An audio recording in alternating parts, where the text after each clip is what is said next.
Deputy Secretary General of the United Nations, Ms. Amina Mohammed, heads of state and government, ministers, members of the business community, representatives of international organizations, ladies and gentlemen. It is my privilege to address this first plenary session of the World Economic Forum Africa 2019 at a time when we're all confronted with the same question: how to harness the potential of the fourth industrial revolution in pursuit of development and economic growth, and importantly, how to ensure that as we take this quantum leap into the future, we do not leave society's most marginalized behind. Disruptive trends and technologies are changing the way we live, the way we work, and the way we do business, and the way we govern. We must respond with agility to craft a roadmap for navigating this new environment. We must ensure that our citizens are prepared, and if necessary, that they are shielded from any negative consequences which might arise. As African countries, we must take advantage of the opportunities presented by the technological changes to enhance our competitiveness in the global landscape. This rests on our ability to adapt and to evolve. The growth of mobile money systems on the continent is an example of how much technology can broaden access to markets, connect companies and people, and support the growth of startups and small businesses. We're entering an era in which many things are unknown. We need to prepare our young people for jobs that haven't yet been created.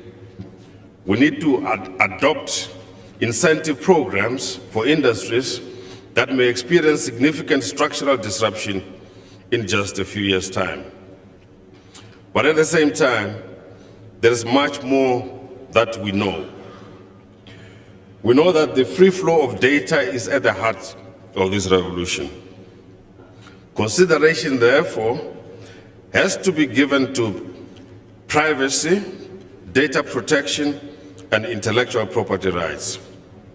We know that workforces in just about every industry will be impacted by automation, possibly resulting in downsizing and redundancies.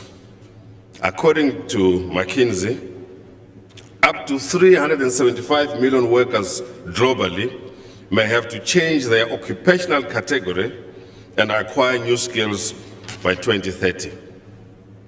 Employers will need to make substantial financial commitments to ongoing upskilling and reskilling in response to labor market needs. We need to stimulate entrepreneurial activity because many of the big companies that are the lifeblood of economies of today will be displaced by leaner, more adaptable small and medium enterprises. Our response must be collaborative, multi-sectoral, and inclusive.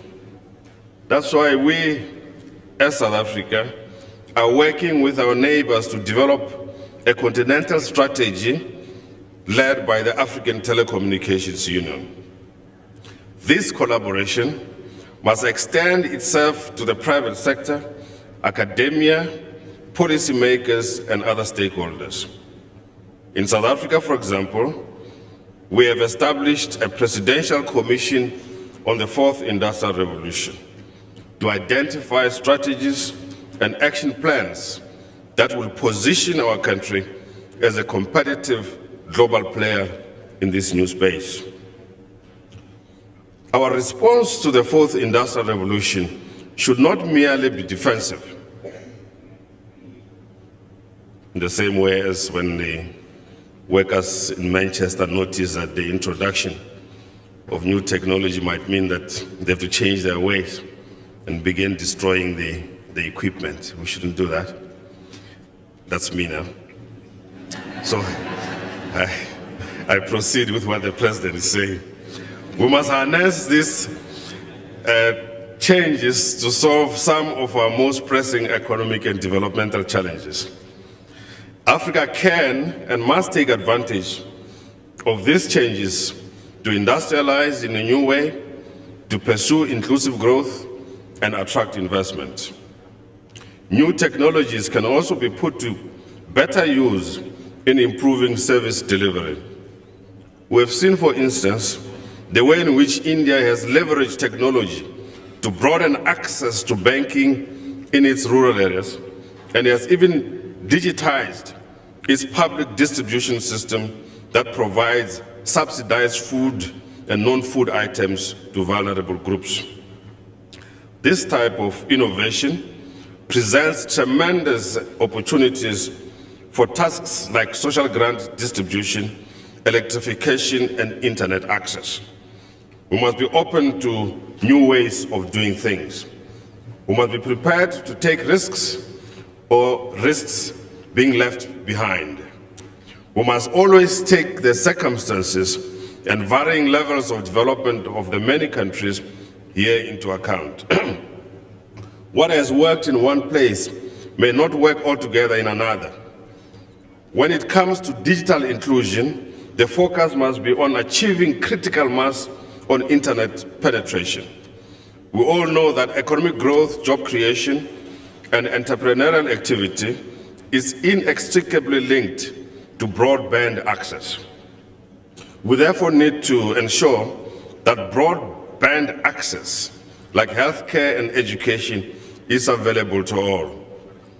If we do not overcome social, economic, and spatial inequality in the provision of broadband, we will simply perpetuate the economic exclusion of the majority of the people.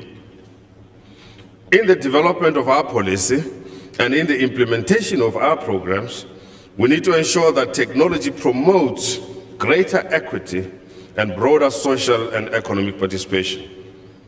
As African countries, we share a common determination to be part of this new age of disruption and to join the economy of the future. That's the end of the president's speech, but let me add and say that we welcome all Africans who have come to this conference. We welcome all Africans who live in South Africa. We are all Africans. God bless Africa.